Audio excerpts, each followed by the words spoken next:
Wawasfumu lenda bwandi nkhani yake khuzana ndi mdala uyu.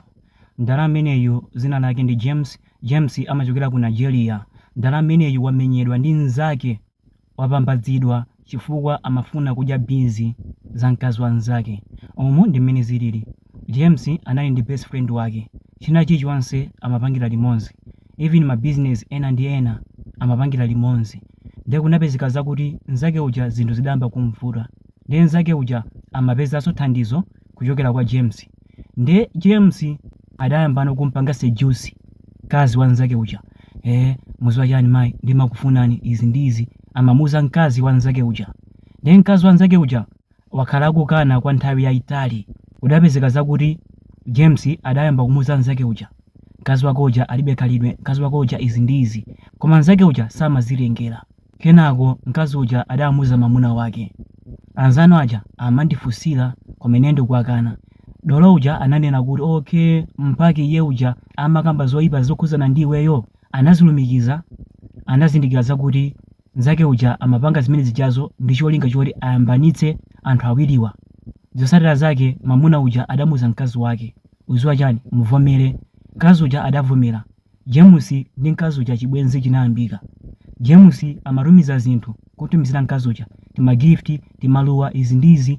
Mkazi uja amalandira, ndipo akalandira amamuza mamuna wake. Mamuna wake adamuza kuti okay chabwino, apapa wapanga chibwenzi ndi mkuluyu kwa nthawi yayitali, kwa wiki. Ndiye muyitane ye uja abwere, ine kulibeko azadye binzi. Mkazi uja adapanga chimozimozi, adamuza James, zanu uja uchokapo mungate kubwera. James adapita dzulo limenelo.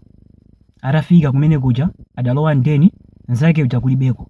Ye uja amona ngati mnzake uja kulibeko, koma mnzake uja anabisala. Atalowa ndeni adayamba kucheza ndi mkazi uja izi ndizi.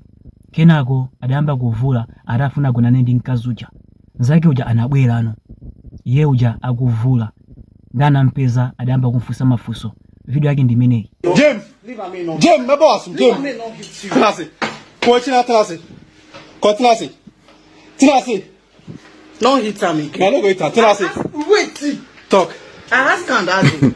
Show that the shop. If na me be your woman. Aramaliza kumfunsa mafunso, kenako adayamba kummenya. Ndambuka ng'antha koopsa chifukwa chakuti amafuna kudya mkazi wa mnzake. Ndendabwera ndi video imeneyi ndi cholinga choti anthu ena akimutengere phunziro. Akuluakulu, ufrendi uzithira kunja, ufrendi osabweresa pafupi ndi banja lanu. Choti muziwe ndichi, nzanu sakuyenera kukhalanso frendi wa mkazi wanu. Nzanu ndi nzanu, komanso frendi wanu uzithira kutali, usamabwere ku nyumba kwanu. Mafrendi ndi apafoni, mafrendi ndokumana nawo munjira, osamabweresa ku nyumba kwanu. Fo mukabweresa ku nyumba kwanu ngati nyumbamo muli ndi mwana wa mkazi wamkulu, angati kuyamba kugona mwana wanu.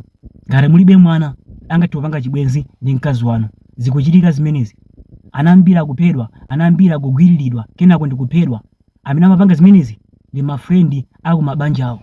Lese ndi banja, ndi nzanga uja angati kupanga chipongwe mwana wanga, kumkwirira ndi kumupha, inosaziwa.